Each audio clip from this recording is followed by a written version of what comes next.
se han interpretado de muchas maneras estos textos del Apocalipsis. Hay quienes, con un afán quizás un poco político, han identificado histórica y sustancialmente como que hay una ramera en la realidad. O sea, como que hoy hay algo a lo cual le cabe el símbolo de la ramera o de la prostituta o de la Gran Babilonia, ¿no? Y bueno, algunos han querido ver al pueblo judío en este aspecto, otros han visto al Imperio Romano, algunos otros han visto al Vaticano en esta simbología, ¿no? Pero yo creo que es una manera muy primaria, digamos, de concebir el lenguaje cifrado del símbolo, suponiendo que el símbolo remite a una realidad histórica, política, material, ¿no? Más bien, yo creo que remite a significaciones espirituales del ser humano, ¿no? Y de una comprensión cristológica de la vida. En definitiva, el Apocalipsis es un libro cristológico, ¿no? La filosofía es la única disciplina que se pregunta por sí misma. La filosofía es una búsqueda reflexiva, crítica y racional acerca de los primeros principios de una manera autónoma. ¿Cuál es el sentido del ser? ¿Por qué hay entes y no más bien el puro ser o la nada? ¿Qué es la nada y el ser? ¿Por qué hay cosas? El conocimiento como medio para el conocimiento como fin. La filosofía solo busca saber la verdad en todas las esferas de la verdad. Penetrar a lo profundo, trascender a lo eterno, remontarse a lo metahistórico.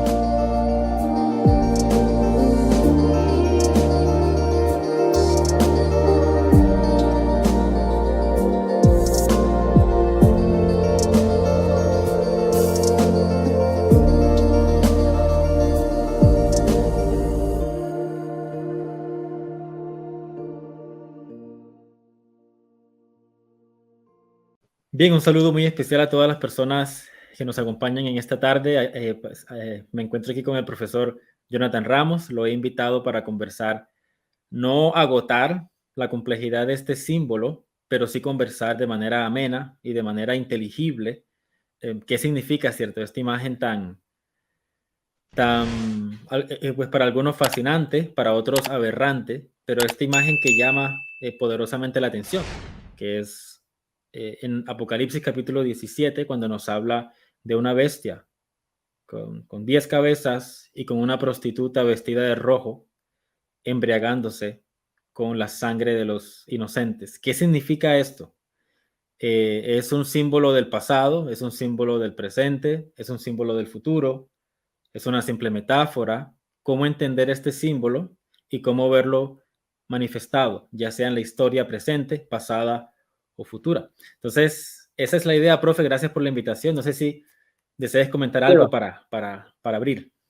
Seba, ¿cómo estás? Siempre es un placer charlar con vos. Mira, yo creo que se han interpretado de muchas maneras estos textos del Apocalipsis. Hay quienes, con un afán quizás un poco político, han identificado histórica y sustancialmente como que hay una ramera en la realidad. O sea, como que hoy hay algo a lo cual le cabe el símbolo de la ramera o de la prostituta o de la Gran Babilonia, ¿no? Y bueno, algunos han querido ver al pueblo judío en este aspecto, otros han visto al Imperio Romano, algunos otros han visto al Vaticano en esta simbología, ¿no? Pero yo creo que es una manera muy primaria, digamos, de concebir el lenguaje cifrado del símbolo, suponiendo que el símbolo remite a una realidad histórica, política, material, ¿no? Más bien, yo creo que remite a significaciones espirituales del ser humano, ¿no? Y de una comprensión cristológica de la vida. En definitiva, el Apocalipsis es un libro cristológico, ¿no? El testimonio de Jesucristo es el espíritu de la profecía, dice Apocalipsis, ¿no? y en ese sentido creo yo que hay que descifrarlo cristológicamente. Y a mí me gusta la interpretación que hace el padre Leonardo Castellani de Apocalipsis, ¿no? Muy Ligado bien. un poco también a lo histórico, a lo pretérito, pero sobre todo a la vida espiritual. Así que bueno, sin más, estamos prestos para comenzar por donde vos vayas dictaminando. Listo, muy bien. Gracias, profe, por el espacio y la confianza. Me gustaría empezar por allí, hablando de dos extremos, ¿no? Dos extremos hermenéuticos, dos peligros que son opuestos y que muchas personas caen o en lo uno o en lo otro. Un extremo hermenéutico peligroso, o para los que no manejan mucho esta palabra de hermenéutica, un extremo interpretativo peligroso a la hora de acercarse a una imagen como esta, es querer explicar el mundo a través solamente de lo sensible. O sea, por ejemplo, yo leo Apocalipsis capítulo 17, que me habla de la prostituta, y yo quiero ver dónde está en la realidad esa prostituta. Entonces yo como que necesito conectar la imagen con alguna persona en específico, con alguna institución en específico. Lo quiero ver manifestado plenamente en alguna organización que tiene que ser física. O sea, es como que yo presupongo que los símbolos aluden específica y exclusivamente a realidades físicas. Ese es un extremo peligroso, porque entonces yo termino diciendo cosas como que, no sé, hay una cúpula mundial, como dicen algunos, que es una cúpula llena de judíos y que los judíos están controlando el mundo. O sea, esa idea, ¿no? De que yo quiero colapsar la riqueza del símbolo a una manifestación física. Ese es un extremo muy peligroso porque es que la realidad no es solamente física. O sea, por ejemplo, cuando dice Carl Jung, cuando él habla de los arquetipos que son invisibles, que son metafísicos, en el sentido técnico de la palabra, de que la psicología humana está gobernada por principios que son en última instancia más allá de lo físico, hay que tener eso en cuenta a la hora de interpretar un símbolo como este. Porque incluso las élites, si hablamos de las élites mundiales, de, si hablamos de ese hombre que está por allá en el Medio Oriente, cuyo nombre nunca conoceremos, que con un dedo mata a 10.000 personas, incluso esa clase de figura está gobernada por principios que superan a esa persona. Está gobernada por principios espirituales que trascienden la realidad física. Entonces, no podemos colapsar la riqueza de este símbolo de la prostituta y la bestia a una figura o institución o grupo físico. Eso va, o sea, sí incluye lo físico, pero va más allá de lo físico. Y luego tenemos el otro extremo, que es el extremo de las personas que cuando leen símbolos como este de Apocalipsis, de la bestia, con no sé cuántos cuernos, con no sé cuántas cabezas, lo interpretan como algo exclusivamente espiritual y no quieren intentar conectar el símbolo con lo físico. O sea, son como los dos extremos. Colapsar la riqueza del símbolo al mundo físico y luego vienen los otros que pues intentan colapsar la riqueza del símbolo a lo espiritual. Pero son las dos cosas. O sea, los símbolos de Apocalipsis, como cualquier símbolo de la Biblia y de cualquier tradición antigua, son símbolos que te hablan de toda la realidad, de principios que efectivamente empiezan en el mundo espiritual, pero que van descendiendo al mundo físico, van afectando las diferentes capas sociales hasta el punto de que permean toda la realidad. Entonces, no sé si me doy a entender en este punto pues, de introducción. Claro, ¿no? Totalmente, totalmente. Bueno, si querés pasamos a leer el fragmento que vamos a interpretar. Perfecto. Entonces dice Apocalipsis capítulo 17.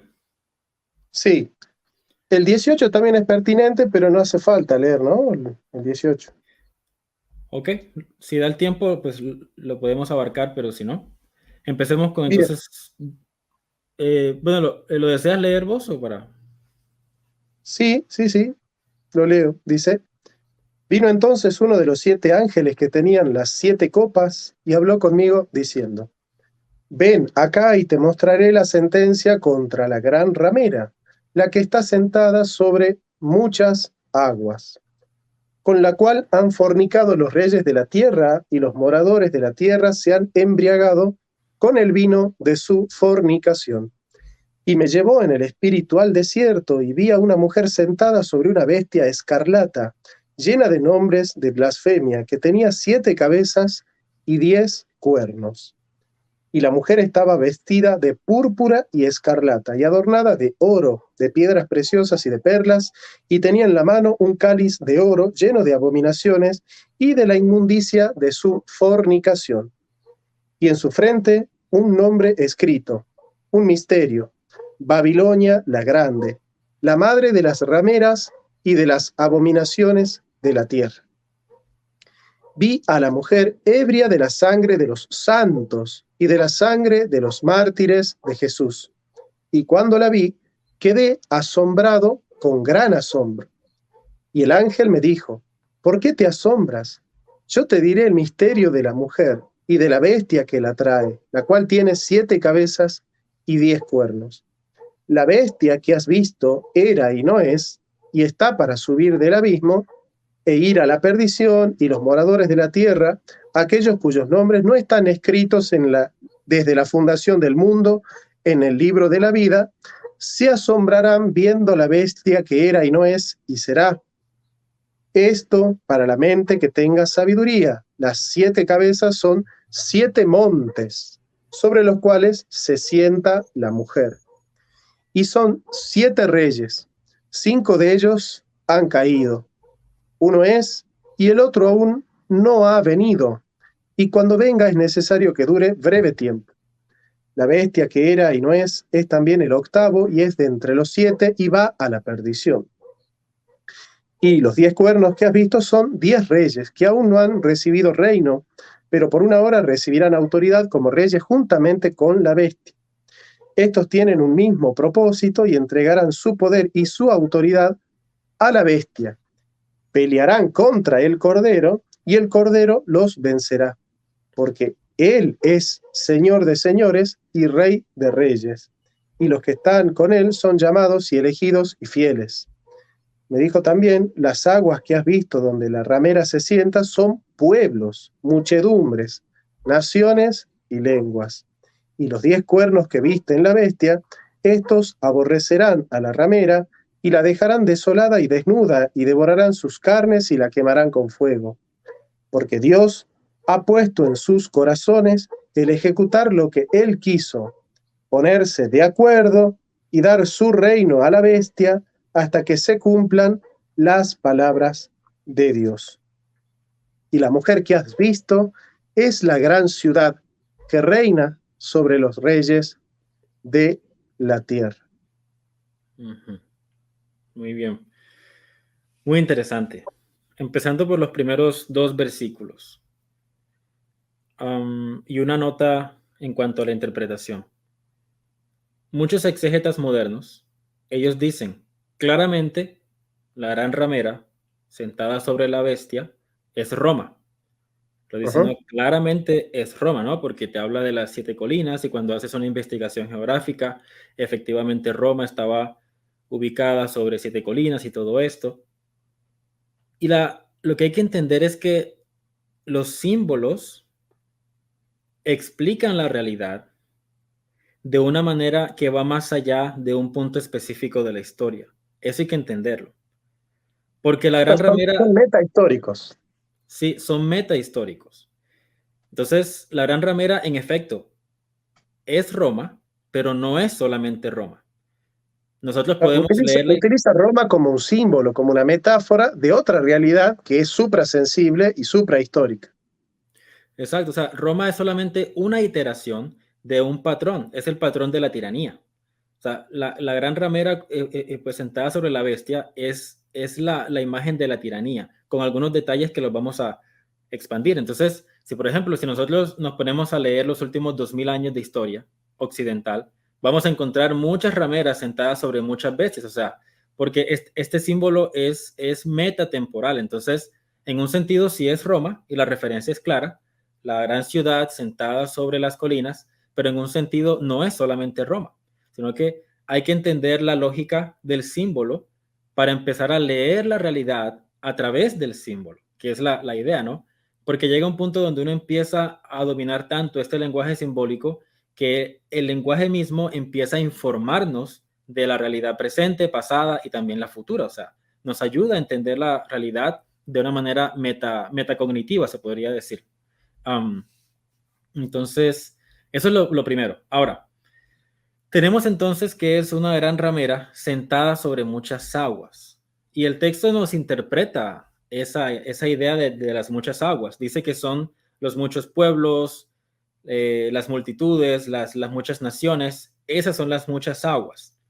Pero hay que entender la simbología del agua. O sea, el agua nos habla de aquello que es fluido, de aquello que no está definido. O sea, es como cada vez que un gobierno se torna tiránico en el sentido de reducir su gran población a un número, como que nos reducen a un número, como que tú solamente eres un pequeño átomo de mi gobierno. Entonces ahí estamos hablando de un tipo de agua. Es cuando las identidades empiezan a disolver, porque en un mundo normal, como Dios lo quiere, tienes a la persona que es parte de una unidad familiar, y esa es una identidad. Luego esa familia es parte de una unidad más grande, que sería el barrio. Luego tienes que este barrio es parte de una unidad más grande, que es la ciudad. Y son como identidades que se van manifestando de manera ordenada y fractal. Pero ¿qué pasa? Cuando se instala una tiranía, esas diferentes identidades que se acoplan unas sobre otras de manera ordenada, se empiezan a destruir. Entonces, el tirano empieza a atentar contra la identidad nacional. Y cuando ya la nación pierde cohesión, el tirano empieza a atentar con la identidad de la ciudad. Cuando la ciudad pierde cohesión, el tirano empieza a socavar la identidad familiar. Cuando la familia como concepto social, como identidad social, pierde cohesión, entonces luego el tirano se dirige hasta el individuo para también acabar con la identidad individual, que lo podemos ver hoy. O sea, voy a hablar del presente. No quiero decir que esta imagen es exclusivamente de la posmodernidad, pero se aplica a la posmodernidad porque se aplica para todas las eras. Entonces, esta idea de que las identidades se van deshaciendo al punto de que los pueblos se convierten solamente en agua que es gobernada, es lo que estamos viendo hoy día. Hoy día ya se perdió inclusive la identidad individual. Hoy día muchas personas y cada vez más personas se ven a sí mismas no como un uno, sino como una multiplicidad. Y el mismo lenguaje posmoderno los engaña porque dicen algunos que, por ejemplo, mis pronombres no son yo, sino ellos. O sea, el mismo lenguaje refleja una fragmentación profunda en la identidad. Entonces, esa es, digamos, una de las ideas de que esta gran ramera gobierna sobre muchas aguas. Es la imagen de la tiranía que reduce las poblaciones a simples números, a simples átomos aislados para imponer su autoridad de manera, digamos que totalitaria. La tecnología ha jugado un papel fundamental en eso. Las pantallas cumplen ese papel. Nos desconectan el uno del otro. Y siempre, o sea, siempre hay una especie de engaño, hay como un truco, porque nos dijeron que el Internet nos iba a conectar, pero está haciendo exactamente lo contrario. El Internet, las pantallas, la tecnología, lo que está haciendo es fragmentar la sociedad, socavar todos los niveles de identidad y reducirnos a simples masas consumistas. Entonces, algo para aportar ahí, profe. Pregunto, ¿no? Pensando en el texto. El texto se escribió aproximadamente en el año 100 o 99 después de Cristo, en plena época de persecución de los romanos a los cristianos. Ya se destruyó el templo de Jerusalén en la década del 70, Tito, y los cristianos están siendo perseguidos. No existiría la posibilidad de que el autor de este texto, que podría haber sido el apóstol Juan, escriba en lenguaje cifrado una nota o una carta con el fin de que los soldados romanos la lean y no la censuren en función de de ver que se está condenando al Imperio Romano. Parecería que en la situación histórica en la que habla, este, que después remite a otro, porque acá aparece Babilonia, ¿no? Y Babilonia para los judíos era sinónimo de idolatría, de fornicación, de herejías, de pecado, ¿no? Es decir, para los judíos siempre Babilonia ha significado la idolatría, la prevaricación. Yo me imagino que el autor de este texto no podía decir algo así como Roma fue condenada por Dios y nosotros sabemos que Roma va a caer porque sobre su espalda, sobre sus hombros va a caer y va a ser derramada toda la sangre de los mártires de Jesús. En el 18 se dice, salga de ella, pueblo mío, y en el 19 se le da gloria a Dios porque ha caído esa ciudad, ¿no? Esa ciudad que ha derramado sangre de los mártires, ¿no? Y se da el justo juicio de Dios, ¿no?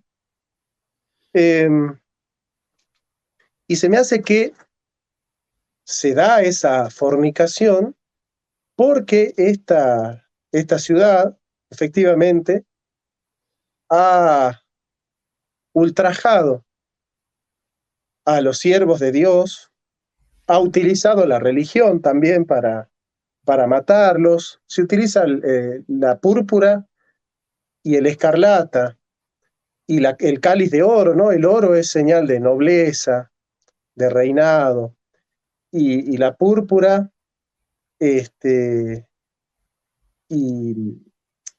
y el color escarlata y púrpura tienen que ver con la combinación entre el azul y el rojo, ¿no? El azul es el sinónimo de un gobierno principesco, de un reinado, y la sangre es alusión a la tiranía. El rojo es sinónimo de sangre, de muerte, de destrucción. Entonces se ha utilizado el azul, el reinado, la autoridad. Recordemos que en el capítulo 13 de los Romanos, San Pablo dice, toda autoridad viene de Dios, y el que resiste a la autoridad resiste a lo que Dios ha establecido. Entonces se utiliza el azul, que es el símbolo del poder, de la autoridad, para derramar sangre y para destruir, y para matar a los seguidores de Jesús. Entonces, a partir de esa situación histórica, esa ciudad recibe un castigo. Ese castigo es un decreto de Dios que ha de ser cumplido, aparece al modo de la profecía, como para darle la esperanza al pueblo cristiano de que sus padecimientos al final tendrán sentido, serán resueltos en la justicia, tendrán un sentido redentor, la sangre de los mártires será también redentora, participa de la muerte de Jesús, el mártir, y en ese sentido yo creo que el texto también está dando una cierta esperanza al pueblo cristiano para que soporte con estoicismo esa situación, sabiendo que al final está decretado el triunfo, ¿no? Está garantizado el triunfo del pueblo cristiano. Independientemente de que seguramente podamos encontrar otros sentidos más profundos, otra hiponoia, yo creo que también está latiendo un sentido hondo de la situación histórica en la cual fue escrito este texto y bueno, el contexto en el cual él o los autores han podido escribir y al público al cual están escribiendo este texto, que son las 7 iglesias, ¿no? Entonces, de alguna manera, creo yo que tiene que ver con la fe de Jesús, la esperanza y el amor de Dios que lo socorre y lo sostiene, ¿no? Entonces yo puedo interpretar con las virtudes teologales 3 etapas del proceso revelatorio del Apocalipsis y del mensaje central, y es que las 3 virtudes teologales están mostrando siempre la figura de Cristo en el centro, ¿no? Como la esperanza, a quién predicamos, a quién esperamos y por qué. ¿Y por qué lo conocemos? ¿Y por qué lo esperamos? ¿Y por qué hacemos todo lo que hacemos? Por el amor, ¿no? Por el amor que Él nos tiene y por el amor que nosotros le tenemos a Él. Bueno, te voy tirando esa. Quizás puedas decirme algo al respecto, pero yo creo que uno de los sentidos del texto es cifrar una situación histórica para transmitir esperanza. Sí, definitivamente. definitivamente, el contexto inmediato de esta imagen es la persecución bajo los emperadores romanos, entre ellos Nerón.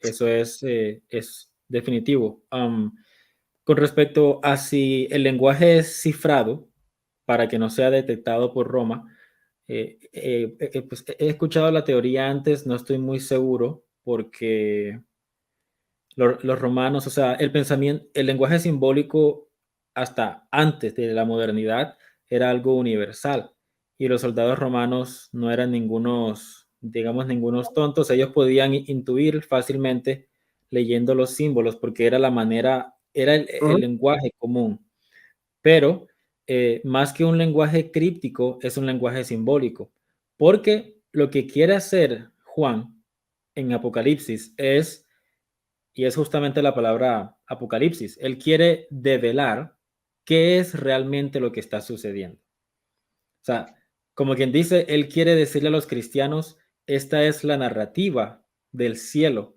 de lo que está ocurriendo en medio de la persecución. Entonces, es un lenguaje simbólico que tiene como propósito, por decirlo así, abrir los cielos, abrir la mente de los perseguidos y decirles, eso es lo que está sucediendo y la esperanza que nos da, por lo menos el capítulo 17, la esperanza está al final, que es una imagen bastante interesante. Y es cuando dice que la mujer será devorada por la bestia. Y cuando te dice eso, te da como una idea de autocanibalismo, como que, ok, estamos siendo perseguidos, estamos siendo oprimidos por las fuerzas del mal, pero el mal llegará a un punto donde se consumirá a sí mismo, como un dragón que se come su propia cola. Entonces es como que Juan le dice a los cristianos, resistan la persecución, porque este mal o sea, va a caer por su propio peso, como decimos coloquialmente, va a caer por su propio peso.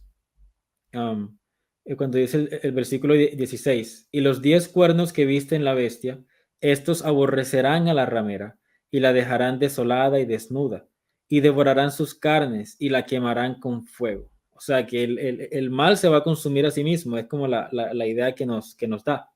Porque la gran ramera es Roma, pero Roma va a caer bajo su propia maldad. La misma tiranía de Roma va a aplastar a Roma. Entonces, esa es la idea. Nos habla también de un mundo que se ha vuelto como un circo. Es un mundo de payasos, es un mundo de circo, porque al poner a la mujer encima de la bestia, nos habla de que Roma se ha volcado a una especie de entretenimiento. Y la mejor imagen para entender eso es la manera como mataban a los cristianos en los coliseos.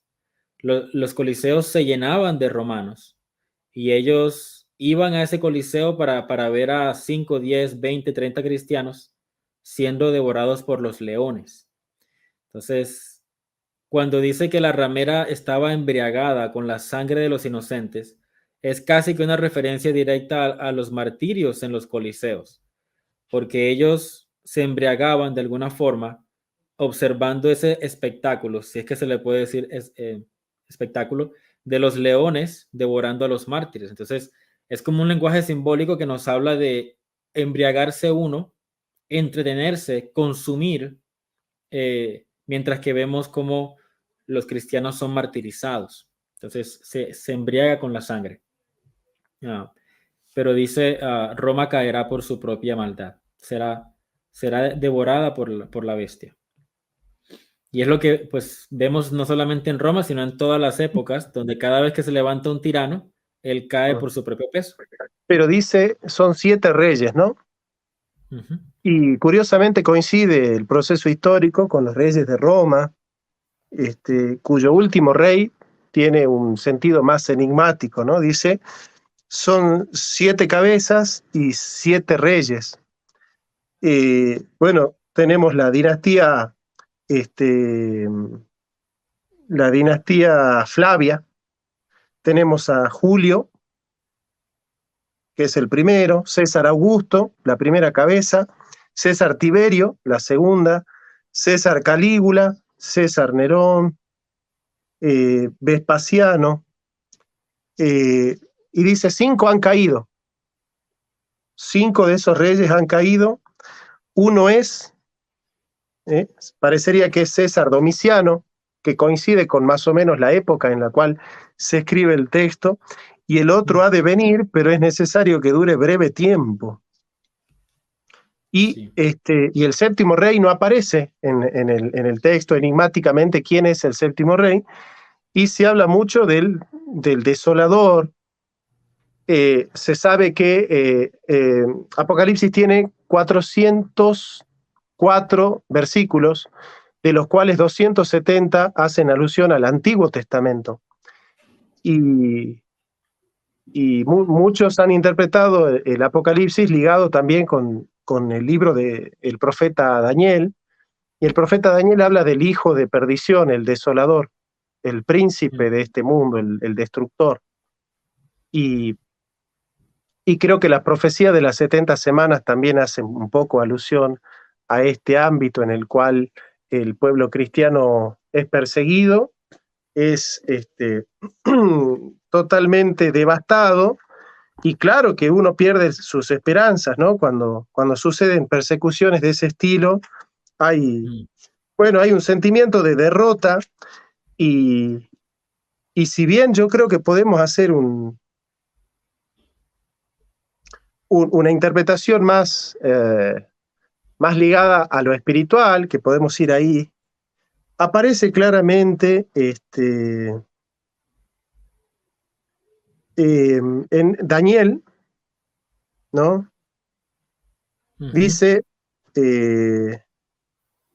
Daniel 2, del 37, dice: tú, oh rey, eres rey de reyes, porque el Dios del cielo te ha dado reino, poder, fuerza y majestad. Ese es el azul.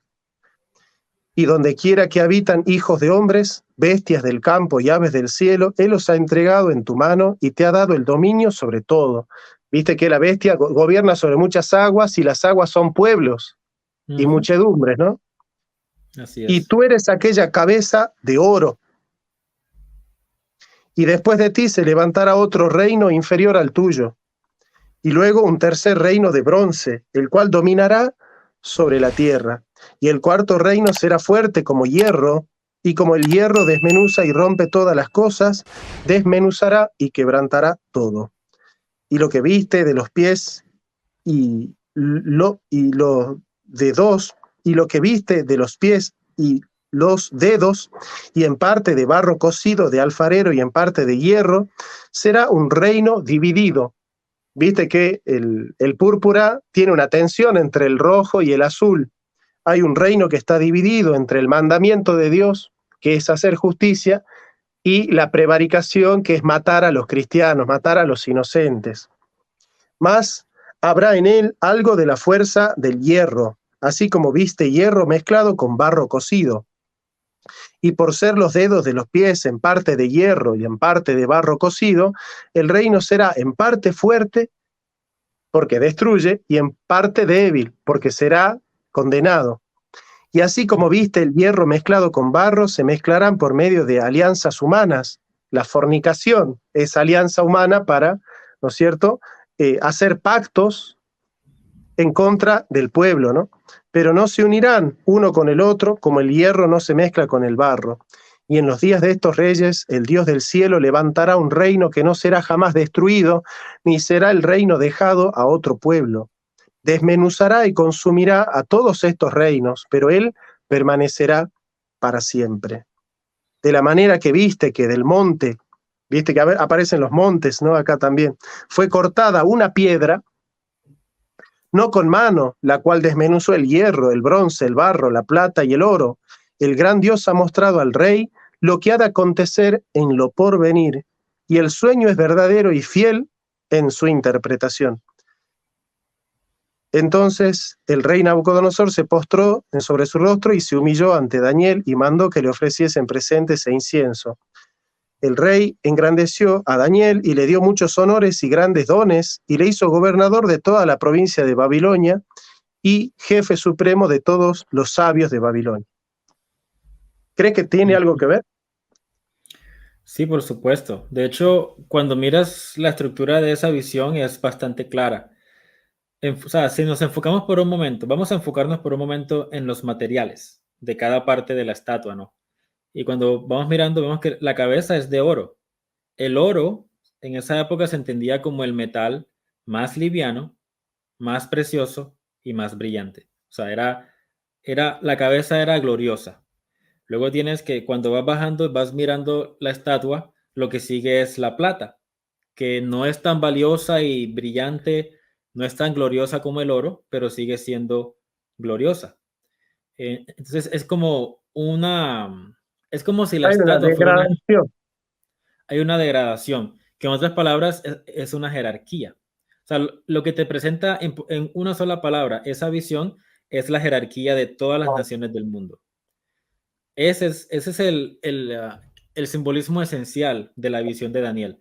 Es una jerarquía de todas las naciones del mundo. Porque luego vas bajando, viene el bronce, y luego llegas a los pies, y es tanta la degradación de los pies que así como tú decías, ya ni siquiera tienes una cohesión completa, sino que es como una mezcla de barro y hierro. Sí, Y cuando te habla de la piedra no cortada por mano humana que tumba, te habla de que al final el que reina sobre todas las naciones y por los siglos de los siglos es Dios. Una piedra que no es cortada por mano humana, que es una piedra meta reinos físicos. Es una piedra que viene del más allá y que lo derrumba todo y que se erige como la verdadera montaña. O sea, reemplaza una jerarquía de reinos y se instala como la verdadera montaña cósmica que viene del cielo. Entonces, es una referencia a Cristo, indudablemente, cuando Cristo es bautizado por Juan el Bautista, que él sale del agua cuando lo está bautizando, podemos imaginar eso como si Cristo mismo fuera en su cuerpo esa montaña cósmica que se levanta pues por los siglos de los siglos, ¿no? Um, entonces es algo bastante interesante. Entonces, por supuesto que tiene que ver con esto, porque entonces esa estatua de diferentes materiales es una jerarquía de los reinos del mundo, pero en Apocalipsis ya tenemos como un adicional, y es el hecho de que todos los reinos del mundo le entregan su poder a la bestia. claro.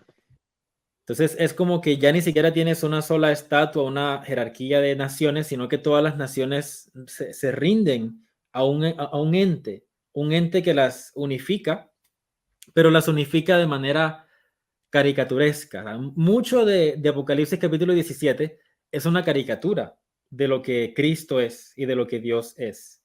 Sí, Ah, por ejemplo, si piensas de manera muy general, la imagen que tenemos aquí de la prostituta y la bestia es una caricatura de la unión del cielo y de la tierra.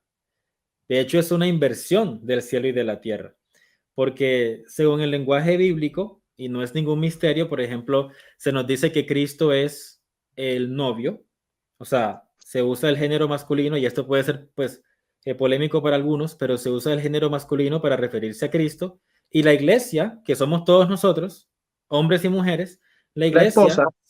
es la esposa. Entonces, la unión verdadera entre el cielo y la tierra es Cristo y el cosmos. Lo que tienes aquí es una caricatura, es una inversión extraña donde la parte femenina aparece arriba, embriagada, y la parte masculina aparece abajo, que es esta bestia grotesca. Entonces, es una caricatura de cómo verdaderamente son las cosas. Um, y Hay yo, una inversión del orden cósmico. exactamente, una inversión del orden cósmico. Y no es difícil de entender. Mientras que yo preparaba esta charla, pues yo conversé contigo ayer y te dije que me tomé una foto junto a la prostituta. Y para Claro, los que nos están escuchando, yo le mandé una foto a Jonathan de un viaje que hice a Nueva York, y me tomé una foto al lado del One World Trade Center. Y es como que, o sea, el mismo nombre del edificio te lo tira en la cara, porque la traducción es centro de intercambio de un mundo. Centro de intercambio de un mundo. One World Trade Center. Entonces, cuando el capítulo 17 nos habla de una prostituta. ¿Qué hace una prostituta? Ella intercambia, o sea, ella se ofrece como carne para cualquier persona. Entonces, es una idea de comercio, es una idea de intercambio, no sé, salvaje de materia. O sea, es como esa idea, ¿no? Porque el texto lo dice de manera muy clara, que la prostituta fornica con todo tipo de naciones y con todo tipo de gentes. Entonces, es una idea de un comercio descontrolado, un comercio desaforado, por decirlo así. Donde todo Claro. es fluido, Los grandes todo es, mercaderes de la tierra aparecen, ¿no? En el texto también. sí, los grandes mercaderes.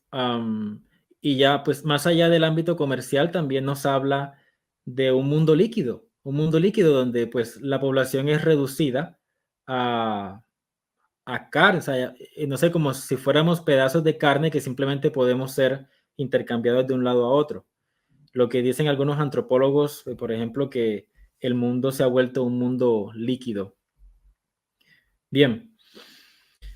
Y el hecho de que la bestia, o sea, que la parte masculina aparezca abajo, nos habla entonces de que es una tiranía, como que el poder está siendo ejercido de manera oscura, de manera extraña, porque aparece como una bestia, algo grotesco, algo difícil de identificar, como que el poder estuviera concentrado en un ente que no es fácilmente identificable.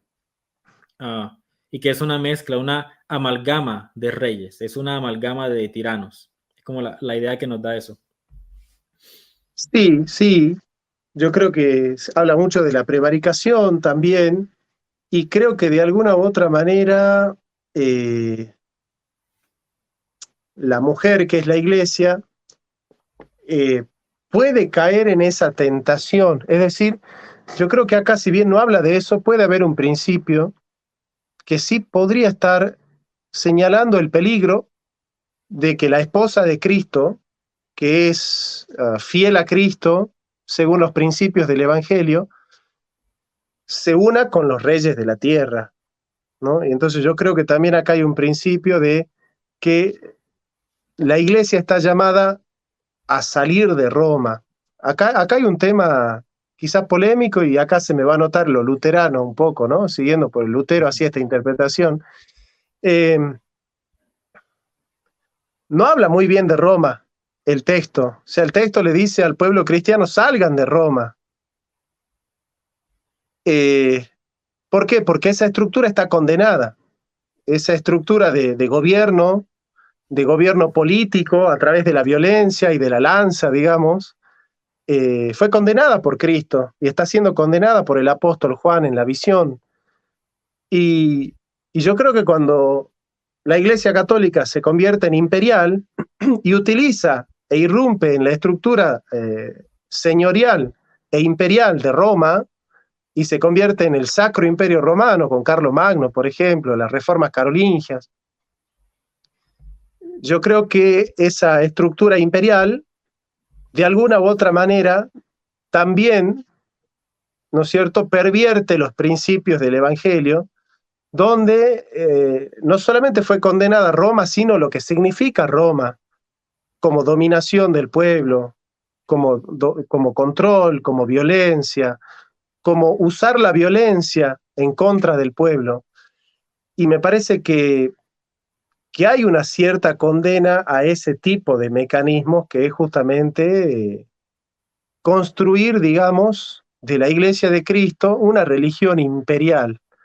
No sé por qué yo siento que el cristianismo ha ganado mucho uniéndose al Imperio Romano, pero yo tiendo a creer que es más lo que ha perdido que lo que ha ganado. Y no sé qué es lo que piensan los orientales acerca de la Iglesia imperial, ¿no? De la Iglesia romana imperial, pero no dejo de notar que esa estructura está siendo condenada, y le dice: salga de ella, pueblo mío, ¿no? Salgan de Roma, pueblo mío, ¿no?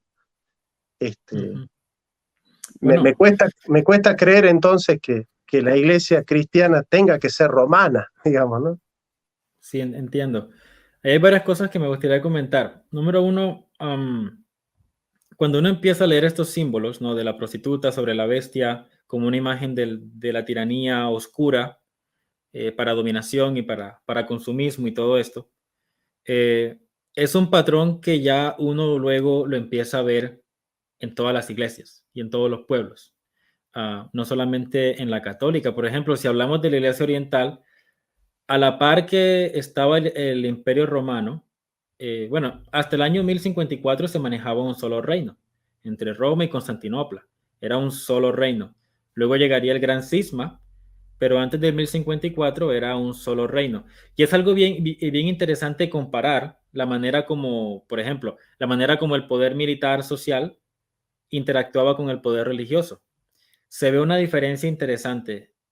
En Occidente, la iglesia siempre se vio tentada o se vio frecuentemente tentada por el poder religioso abarcar el poder político, militar y social.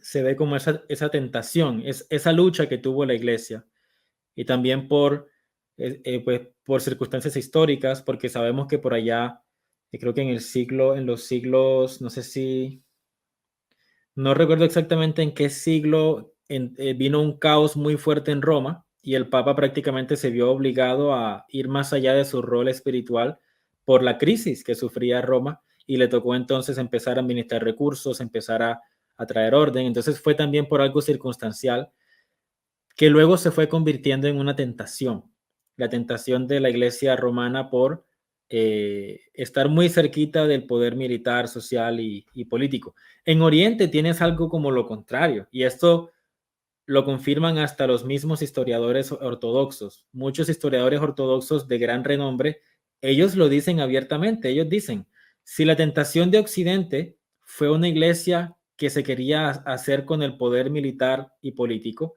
la tentación de Oriente fue una iglesia muy dócil, o sea, que le permitió muchas cosas a sus emperadores, que le permitió, que fue como una iglesia muy permisiva frente al poder político. Entonces, tienes estas dos luchas, en Occidente la iglesia haciéndose con el poder político y en Oriente la iglesia siendo muy permisiva con el rey. Entonces, ninguna de las dos iglesias logró realmente el ideal, ¿no? De un sacro imperio romano o un sacro imperio cristiano donde el rey y el líder religioso cooperaran y todo esto. Nunca se logró en ninguna parte del imperio cristiano.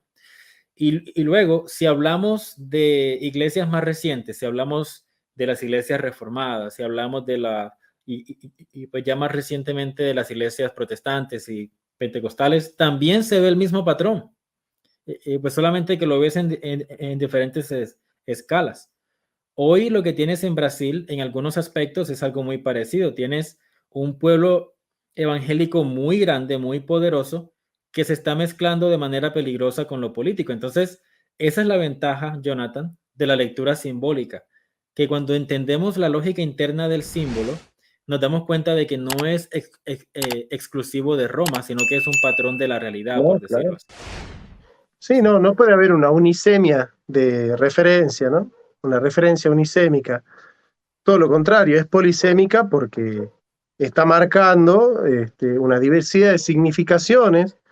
Yo acá estoy tomando una significación, pero hay Sí. infinidades de significaciones, ¿no? Sí, Eh, y yo creo que a lo que tú apuntas es muy cierto. O sea, podemos definitivamente ubicar momentos históricos en Occidente donde Roma se pareció mucho a esta imagen de la prostituta sí, con la bestia, ¿no? además toman en la copa el vino de sus fornicaciones, dice, ¿no? Y Sí, el vino, junto a las mujeres y a las canciones, ha representado durante mucho tiempo las exuberancias, placeres de la vida y la liberación de la inquietud y el deber a favor de la alegría y el desenfreno, ¿no? Recordemos que Dioniso, era el dios del vino, de la embriaguez, ¿no? Entonces, la sí, embriaguez tiene que ver con el desenfreno, con el descontrol, con la desmesura, Calígula, Nerón, esa sí, vida totalmente desenfrenada de las pasiones, de la pulsión de muerte, digamos, ¿no? Y yo creo que sí, todos los príncipes del mundo han participado de esa fornicación, dice, ¿no? Todos los príncipes del mundo han participado de la muerte de los mártires. Yo creo que acá la muerte de los mártires de Cristo en una época de persecución muy grande está en el trasfondo de todo esto, pero también está diciendo un trasfondo muy, muy importante. La iglesia de Cristo no es una iglesia imperial. La iglesia de Cristo no está hecha para dominar. La iglesia de Cristo no está hecha para matar. La iglesia de Cristo no está hecha para controlar, para sojuzgar a los pueblos.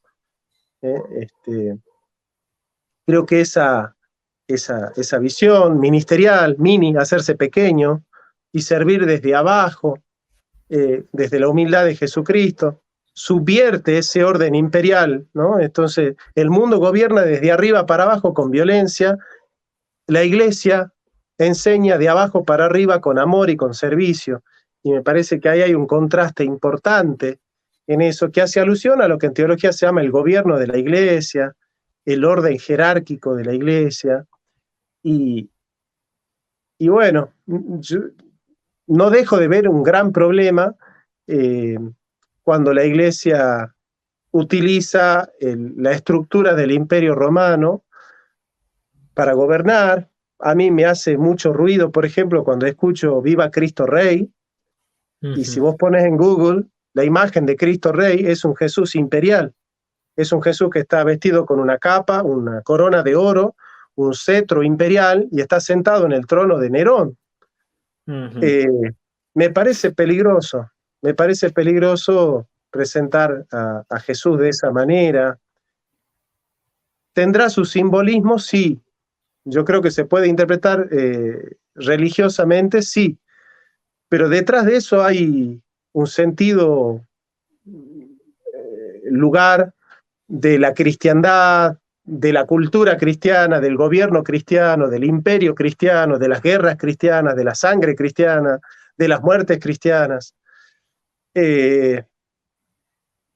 Quizás estoy pecando de anacronía en el sentido de pensar desde la democracia liberal lo que vendría a ser un escenario, pero no dejo de ver que hay un principio ya en el Evangelio que es una sana distancia entre la Iglesia de Cristo y el imperio romano y todos los otros imperios. Parecería que es un principio moderno de la democracia liberal, pero no sé si no está presente en Jesús esa imagen donde me cuesta ver en algún pasaje de la Biblia un principio según el cual la iglesia se tenga que meter en el imperio romano y el papa tenga que decidir qué emperador es el que gobierna y cuál es el que no, ¿viste?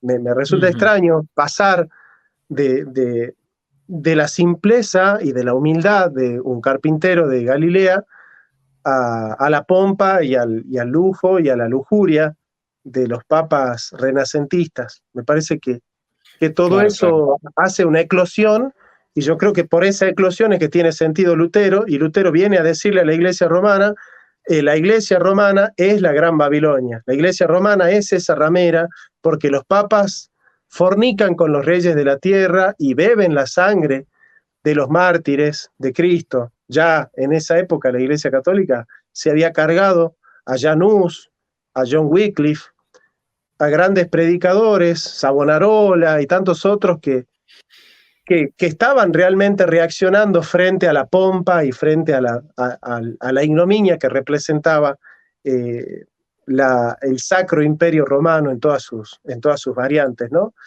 Me parece que hay algo de eso que nosotros tenemos que tomar, me parece que hay algo de eso que nosotros tenemos que aprender y entender que el poder de Cristo para nosotros es el poder del Evangelio. San Pablo dice en 1:16 de Romanos, no me avergüenzo del Evangelio, que es poder de Dios para salvación. Nosotros tenemos el poder del Evangelio, ¿no? Los griegos piden sabiduría y los judíos piden señales, pero nosotros predicamos a Cristo crucificado. Para los judíos ciertamente tropezadero y para los gentiles locura. Más para nosotros Cristo poder de Dios y sabiduría de Dios. Entonces, me parece que ahí también hay algo que nosotros podemos tomar como una lección de cómo ser como iglesia. No sé qué pensás. Bien, con respecto a eso, yo pienso que hay y pues con esto no quiero sonar optimista, porque no lo soy en este punto, pero sí lo puedo ver en la historia. Hay una tercera vía. Y cuando digo tercera vía, no lo digo como proponiendo una especie de activismo político pero sí veo una tercera vía política, por lo menos en la historia cristiana.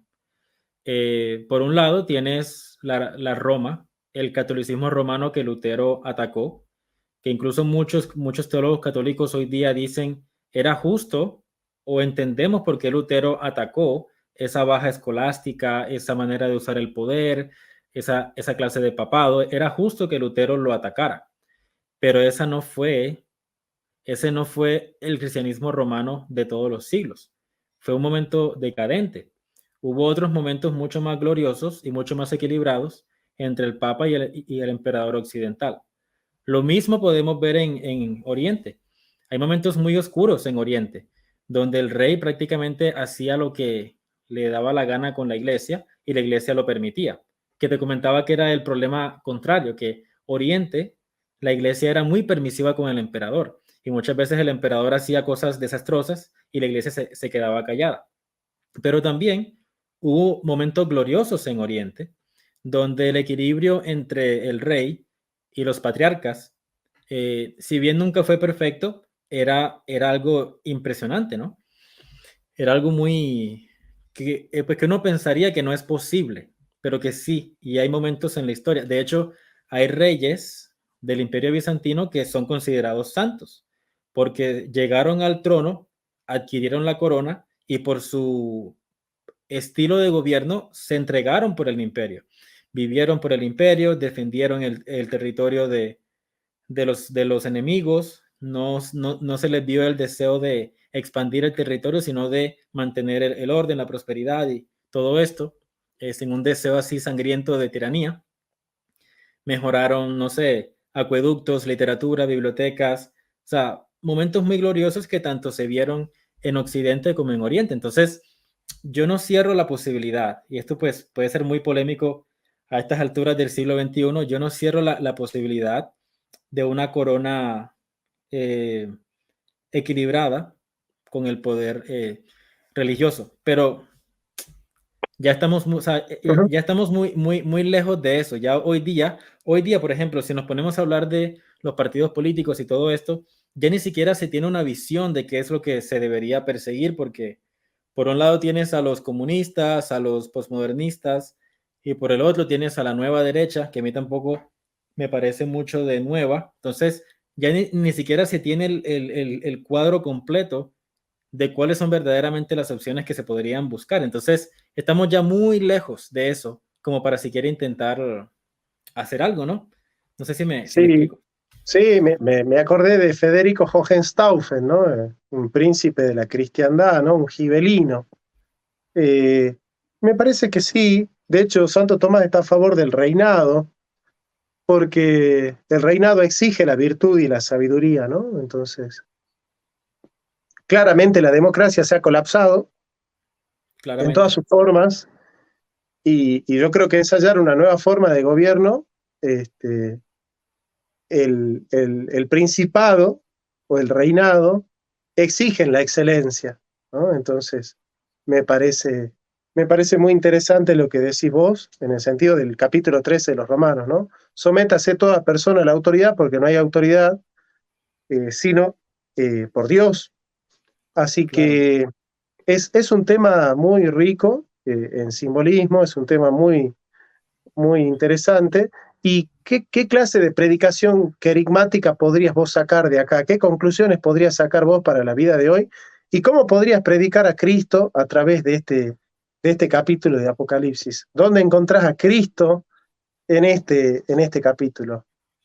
Ok, bueno, antes de empezar pues, a transmitir, yo te decía que la mejor forma de entender este símbolo es como una antítesis de otro símbolo que está en Apocalipsis.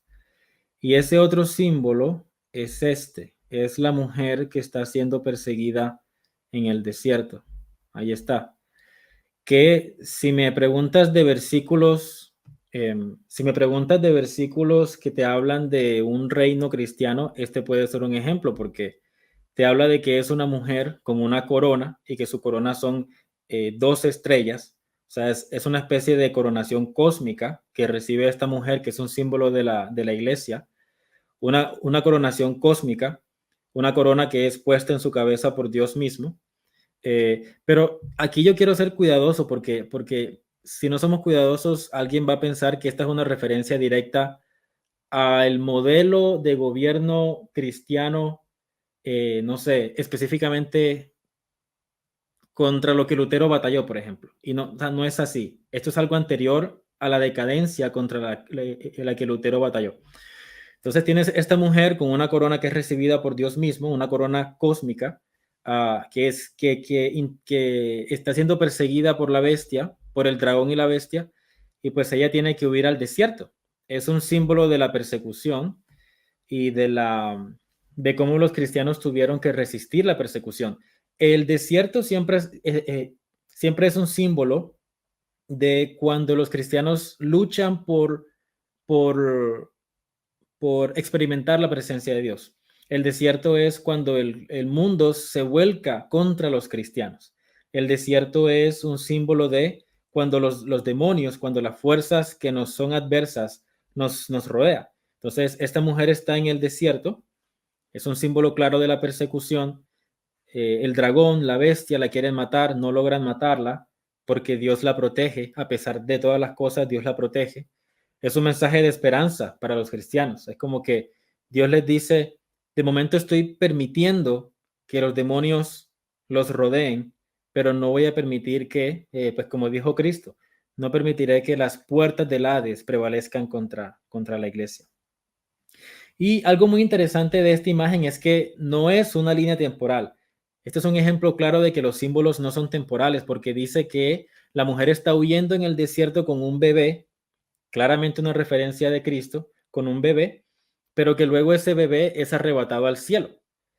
Y es algo extraño porque dice que el bebé subió al cielo en forma de bebé, o sea, no nos habla de la formación de Cristo cuando fue adolescente, luego cuando fue joven, luego cuando creció, porque es una imagen simbólica, o sea, es una imagen fuertemente condensada. Entonces, el bebé es arrebatado al cielo, ya que Cristo, cuando el diablo intentó destruir a Cristo, lo que hizo fue que se destruyó a sí mismo, porque el diablo se llevó a Cristo al inframundo, y lo que Cristo hace en el inframundo es destruir la muerte y sacar de ahí a la humanidad. Entonces, esa fue la gran furia, fue la gran cólera que le dio al enemigo, que fue engañado por Dios. El enemigo mata a Cristo, Cristo destruye la muerte, luego el enemigo encolerado se quiere ahora vengar y quiere hacer todo el mal posible contra la mujer, contra la iglesia, contra los que estamos todavía en el mundo, ¿no? Porque ya no puede hacer nada para matar a Cristo. Cristo ya está reinando por encima de todo. Entonces, esta es la antítesis de la prostituta encima de la bestia. La prostituta encima de la bestia no es algo fértil, es una imagen de desenfreno, como tú decías. Se embriaga, son las orgías, son las pasiones. En términos modernos diríamos hoy, esa mujer es, no sé, todas las discotecas, OnlyFans, la pornografía, o sea, todo lo que tú puedas meter ahí, esa es la copa de embriaguez. Pero la Y mujer, también puede dime, ser el feminismo, el en el feminismo. sentido este de Lilith, ¿no? De subvertir el orden jerárquico de la vida, donde el varón es la cabeza. Ahora la mujer se convierte en la cabeza, la perversión del orden cósmico. Sí, entonces es una imagen que no es fértil, todo lo contrario. Como dice el final del capítulo 17, es una imagen de autocanibalismo, porque la bestia se va a comer a la prostituta. Entonces es algo cíclico, algo de autodestrucción. Pero esta imagen sí es fértil. De hecho, es la imagen más fértil de casi que todas las imágenes que están en la Biblia, porque el bebé, que es un símbolo de la semilla, de la nueva creación, es llevado al cielo, donde ya no puede ser destruido. Entonces, el principio de la nueva creación, el principio de fertilidad cósmico, si se le quiere decir así, ya está reinando y no puede ser destruido. Entonces, eso nos hace saber que sin importar cuán oscuro se ponga el mundo, Cristo siempre va a volver. La semilla siempre volverá a ser sembrada porque ya ese bebé está reinando, por decirlo así. Um, Sí, quería aportarte por último el tema de los montes, habla de 7 montes. En la Biblia los montes tienen que ver con un gobierno tiránico, ¿no? Es decir, vos jerarquía, tenés, otra vez. sí, yo creo que hay dos maneras de gobernar, ¿no? De alguna manera, la figura del monte es una figura sagrada, eso lo sabes vos, la metáfora de la montaña, ¿no? Pero el monte plagado de sangre es destrucción. Isaías 2:2, acontecerá en los postreros de los tiempos que será confirmado el monte de la casa de Jehová como cabeza de los montes y será exaltado sobre los collados. Esa es la figura del monte santo, el monte donde Dios desciende para traer sus mandamientos, para hablar con los hombres, para comunicarse especialmente con los hombres. O sea, ese es un principio donde el monte tiene que ver con el gobierno de Dios. Pero a la vez hay un monte destructor. Jeremías 51:25 dice, he aquí yo estoy contra ti, oh monte destructor, dice Jehová, que destruiste toda la tierra, y extenderé mi mano contra ti, y te hará rodar de las peñas, y te reduciré a monte quemado. ¿No? Aparece en el Apocalipsis la figura de las cenizas. Los reyes de la tierra se arrojaban a sí mismos las cenizas del monte quemado, ¿no? Entonces, yo creo que acá está hablando mucho de que la iglesia